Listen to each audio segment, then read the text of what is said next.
2h49 e nós vamos falar agora de comportamento de mercado financeiro, de tudo que tem trazido muita pressão aqui para o mercado local. Estamos em contato com Pedro Paulo Silveira, que é economista-chefe da Nova Futura Investimentos. Pedro Paulo, boa tarde. Boa tarde, Denise, boa tarde a todos. Bom, nós tivemos um certo alívio aí no comportamento negativo do mercado no fechamento de setembro. Hoje a maré mudou de novo. O dólar agora sobe 0,46%. A cotação de venda do comercial passa dos 5,64% e Bolsa de Valores em queda de 0,34%. Pedro Paulo, mesmo motivo virou o mês e continua a mesma preocupação? Basicamente o mesmo script, uma preocupação grande com a questão fiscal. Todos sabemos que o governo já se colocou como obrigado a fazer uma tarefa importante, que é a questão da renda cidadã, renda Brasil, qualquer que seja o nome, e aí a gente ainda não sabe que tipo de estratégia o governo vai utilizar de fato para financiar esse programa.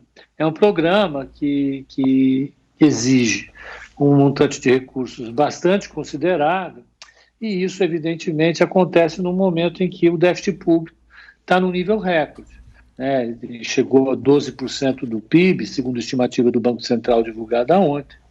A relação dívida-PIB tem aumentado, a dívida cada vez maior, e isso acaba produzindo um aumento da percepção de risco.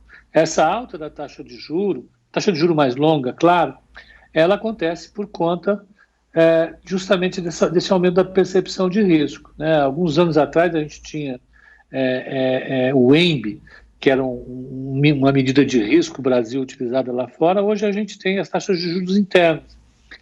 E elas subiram bastante justamente porque a percepção em relação à capacidade fiscal do governo brasileiro não está boa, caindo essa capacidade, o risco sobe e é por isso que os mercados estão caindo.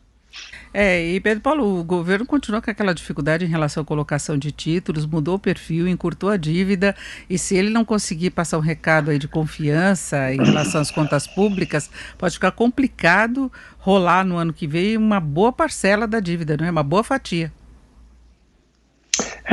Veja, tudo isso que eu falei agora há pouco, de percepção de risco, afeta as taxas que o mercado considera factíveis para financiar a dívida pública. Então, eu acho que não é que o governo tenha tido dificuldade para financiar.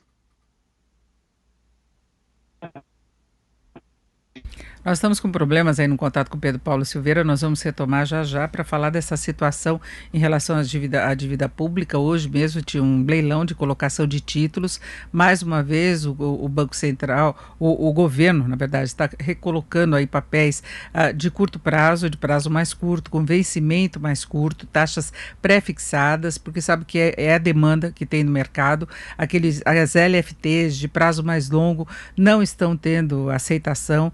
É o clima de desconfiança, é isso que eu estava perguntando para o Pedro Paulo Silveira, é o porquê desse encurtamento, que tem a ver com a desconfiança em relação à evolução das finanças públicas. A gente vê muito embate aí do lado político, a equipe econômica, as propostas da equipe, aí divergências com relação ao Congresso, tudo isso cria esse clima aí de ansiedade, e hoje o mercado... Aliás, ele está meio descolado do que acontece no exterior em vários momentos, mas agora acho que retomamos o contato com o Pedro Paulo, que vai continuar falando sobre essa questão da dívida pública. Pedro Paulo, me ouve? Te ouço, Denise. Espero que vocês me ouçam, aquela hora de fato. Então, o que acontece? Quando a percepção de risco sobe, a taxa que o mercado exige para financiar a dívida é maior, evidentemente é maior. Se eu vejo um devedor com mais arriscado, o prêmio que eu vou exigir para financiá-lo tem que ser mais elevado. Então, o Tesouro não está com um problema essencial de financiar a quantidade que ele precisa financiar. O problema está em ele não querer pagar as taxas que o mercado quer. Essa é a minha opinião. Se o Tesouro tivesse um pouco mais de agressividade e quisesse vender todos os títulos, ele venderia. O problema é que as taxas de juros subiriam. E ele está reticente em fazer isso. Eu acho que essa é uma questão de entendimento, digamos assim, do mais por motivo de cautela do mercado, o mercado está mais reticente em comprar dívida e o Tesouro não está conseguindo convencer o mercado a pagar a cobrar uma taxa mais baixa. Essa é a briga. Mas é inevitável que isso aconteça. Agora está difícil o governo conseguir definir um programa aí de curto prazo, né, ou com rapidez, para acalmar essas expectativas e conciliar tudo que se pretende propor e estabelecer em relação às finanças públicas, a renda cidadã, desoneração da folha, criação de novo tributo, a PEC dos gastos, PEC do Pacto Federativo, orçamento do ano que vem. Tem uma lista enorme aí, né? Quanto mais tarefas você dá para você mesmo, maior tem que ser a sua capacidade de atender essas tarefas, né? Eu acho que o governo está se dando muitas tarefas. Essa desoneração da folha é uma coisa que vem, na minha opinião, fora da época. A gente está com um problema fiscal sério. Fazer uma aposta na redução dos encargos da folha é uma aposta, eu acho, arriscada. Evidentemente, vai reduzir a arrecadação para a Previdência. Ele propõe criar impostos para substituir isso. Tudo isso já é difícil ser negociado. E agora tem uma necessidade real, que é a necessidade da economia brasileira. A economia global está numa crise razoável por conta da Covid-19. A gente precisa ter algum tipo de medida para fazer a economia voltar a funcionar normalmente. O mercado de trabalho está bastante tensionado pelo desemprego. Seria, de fato, importante ter algum tipo de programa para sustentar a renda das pessoas que estão desempregadas, mas o governo, por tudo isso que eu já falei, não consegue encontrar uma medida fácil que convença o mercado da viabilidade disso. Eu acho que talvez seria o momento de suspender algumas propostas, seria o momento de encarar esse auxílio emergencial como uma coisa emergencial e transitória, e quando as coisas se resolvessem em termos da atividade econômica, da Covid-19, o governo voltasse a discutir um programa de renda permanente. Mas eu acho que o governo quer fazer tudo de uma vez e isso está congestionando as expectativas, a verdade é essa, e está tornando o cenário um pouco mais complicado do que de fato já é. E o problema é quando você congestiona aí as discussões, acabam surgindo embates, como a gente tem visto, que podem ter desdobramentos negativos do encaminhamento de várias outras propostas também. Questão das reformas, tem uma certa parada em relação a isso. Agora, voltando a essa questão da desoneração, Pedro Paulo, é importante lembrar que vem sendo adiado já há bastante tempo aquela sessão do Congresso que deveria discutir a derrubada do veto do presidente, que parece certo. Então, se eles não tiverem alguma alternativa à simples prorrogação da desoneração para 17 setores, isso vai vir, não é? Em algum momento vai acontecer essa sessão, não dá para adiar indefinidamente, e aí vem o custo, que é de mais de 10 bilhões de reais, né? Isso para mim já está certo. Eu acho que essa corrida do Paulo Guedes para fazer uma desoneração mais ampla é parte dessa percepção que ele tem de que se você vai dar para algum setor, é bom que você dê para todo mundo.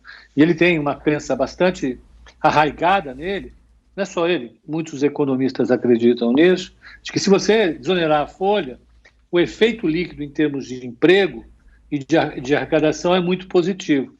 As empresas vão contratar mais gente, contratando mais gente, o emprego sobe, subindo o emprego, a arrecadação sobe, aquilo que ele retirou através da desoneração, ele consegue de volta em outro caminho. Foi uma conta que, por incrível coincidência, a Dilma também fez. A Dilma,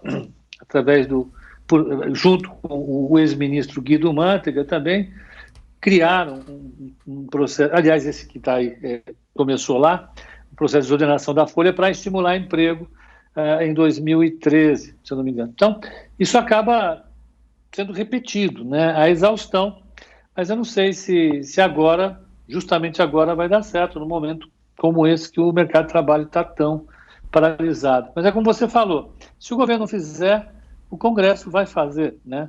Mas o que, na minha opinião, não devia estar acontecendo é essa falta de articulação toda, né? Que hoje a gente não sabe o que acontece com desoneração, com reforma tributária, com reforma administrativa, com gatilho, com tudo que está sendo discutido. E não sabemos em que pé que está de fato. Agora, Pedro Paulo, a gente tem outras consequências além de curva de juros, de encurtamento da dívida do governo. A gente tem visto essa pressão toda no dólar, o dólar com alta de mais de 40%, aliás, o real tido aí uma das moedas que mais enfraqueceram ao longo deste ano, bolsa de valores também patinando, com uma perda, uma saída forte de recursos. Isso também é termômetro de confiança, não é? Totalmente, totalmente. Como a taxa de juros sobe, a gente cria um mecanismo que ele é perverso, para dizer a palavra correta. Quando a taxa de juros sobe internamente, a ideia seria atrair investidores externos para comprarem a dívida brasileira. Quanto mais alta a taxa de juros, mais você atrai o investidor estrangeiro, sobretudo quando o mundo está com taxas de juros muito baixas. A taxa de juros de 10 anos nos Estados Unidos está 0,70% ao ano, 0,7% ao ano. A da Alemanha está menos 0,50% ao ano para um título de 10 anos. A taxa de juros de 10 anos nos Estados Unidos, indexada à inflação, está menos 1% ao ano. Então, se você subisse a taxa de juros interna, você, teoricamente, atrairia mais investidores.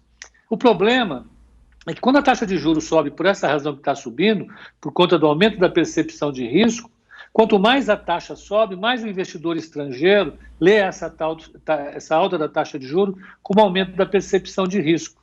Então, ao invés de ele entrar no Brasil, ele acaba saindo. E para ele sair, ele compra dólar.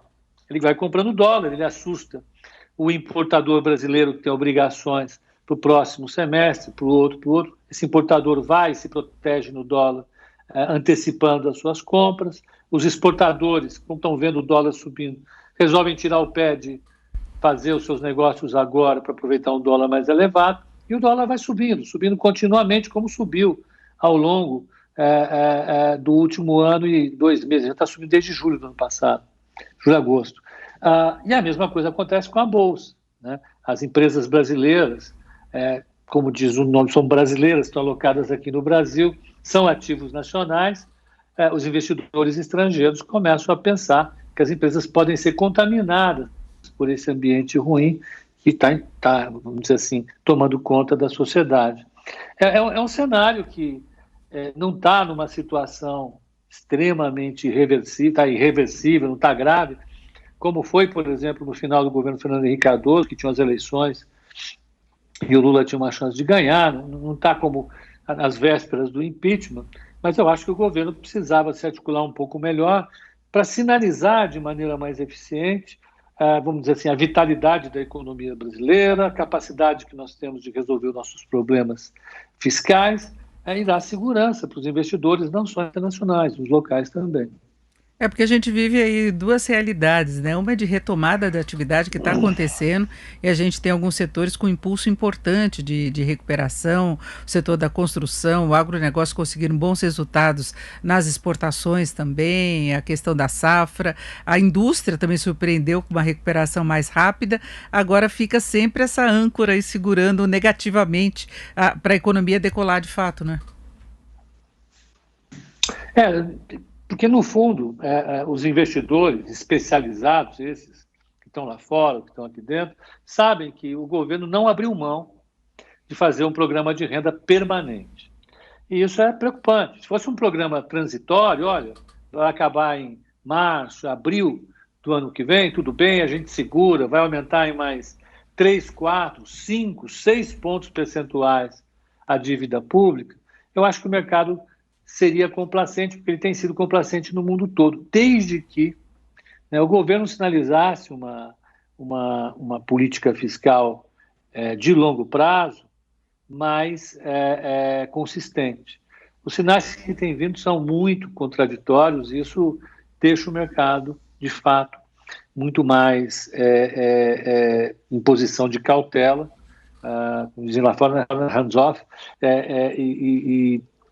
e pode atrapalhar, e tem atrapalhado, de fato, a estabilização dos preços dos ativos, da dívida pública, do dólar e das ações, evidentemente, do mercado acionário. Isso, em um momento ou outro, Denise, acaba voltando para a economia real e acaba atrapalhando essa recuperação que a gente estava tendo. Estava tendo recuperação, como você falou, da indústria, do comércio, dos serviços um pouco menos.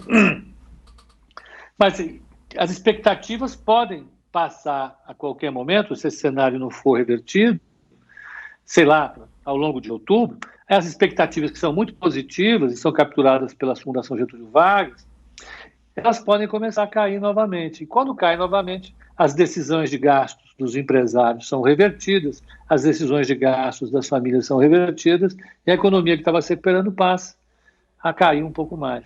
É essa a preocupação que eu tenho. É isso, ouvimos o Pedro Paulo Silveira, que é economista-chefe da Nova Futura Investimentos. Pedro Paulo, muito obrigado, uma boa tarde. Denise, obrigado pelo convite, uma boa tarde a todos.